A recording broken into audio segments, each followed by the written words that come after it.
वचन फिर जाएंगे और आज हम लोग देखेंगे नीति वचन 12 का 3। और यहाँ पर बहुत ही अच्छा वचन है। आइए हम लोग उसको पढ़ते हैं और सुनते हैं और समझते हैं। यहाँ पर कहता है, कोई मनुष्य दुष्टता के कारण स्थिर नहीं होता, परंतु धर्मियों की जड़ उखड़ने की नहीं।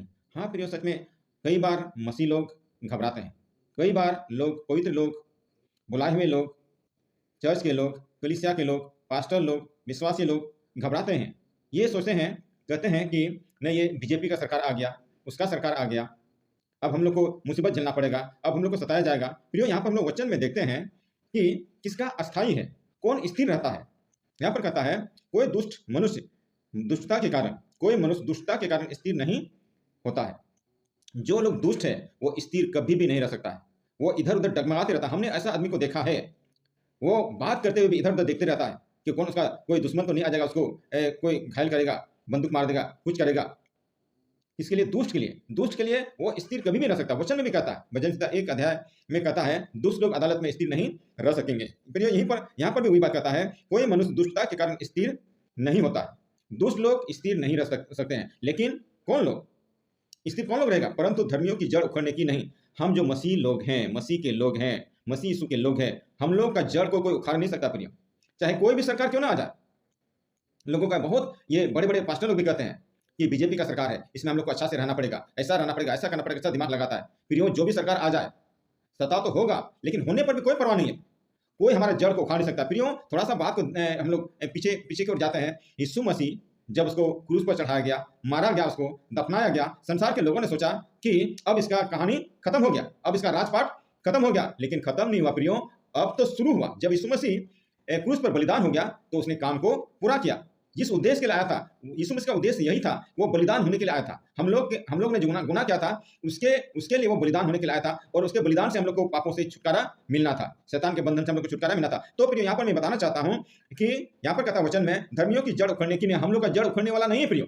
ये वचन हम लोग को हौसला देता है, ये वचन से हम लोग को संतुष्ट हो जाना चाहिए। अब हम लोग को किसी इधर उधर देखने का जरूरत नहीं। जब यहोशापात को उसको पता चला कि अमोनी लोग, मुन्नी लोग युद्ध करने के लिए आ रहे हैं, तो वो परमेश्वर को ढूंढने में लग गया, कलीसिया में चला गया, प्रार्थना करना शुरू कर दिया। उसने ऐलान कर दिया, आइए हम लोग सबको उपवास करेंगे और हम लोग प्रार्थना करेंगे। प्रार्थना के बदौलत उसको उस युद्ध में, उस लड़ाई में उसको विजय मिला। हाँ प्रिय, वचन में भी कहता है, भजन संहिता 118 का 6 में कहता है, यहोवा मेरी ओर है, मैं न डरूंगा, मनुष्य मेरा क्या कर सकता। प्रियो, इतना अच्छा वचन परमेश्वर हम लोग को दिया है, फिर भी हम लोग घबराते हैं।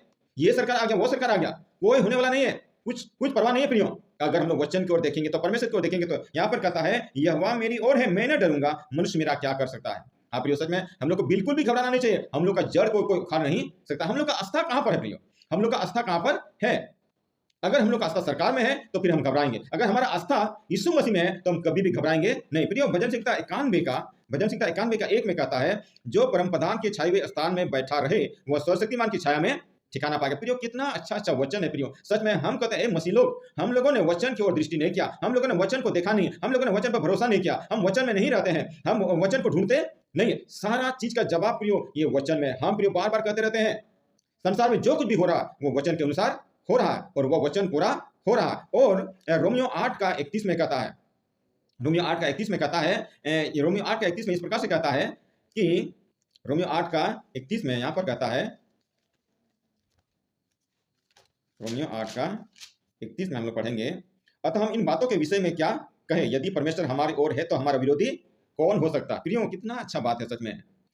अगर परमेश्वर हमारी ओर है तो हमारा विरोधी कौन हो सकता है। प्रियो, हमको कोई भी कुछ नहीं कर सकता।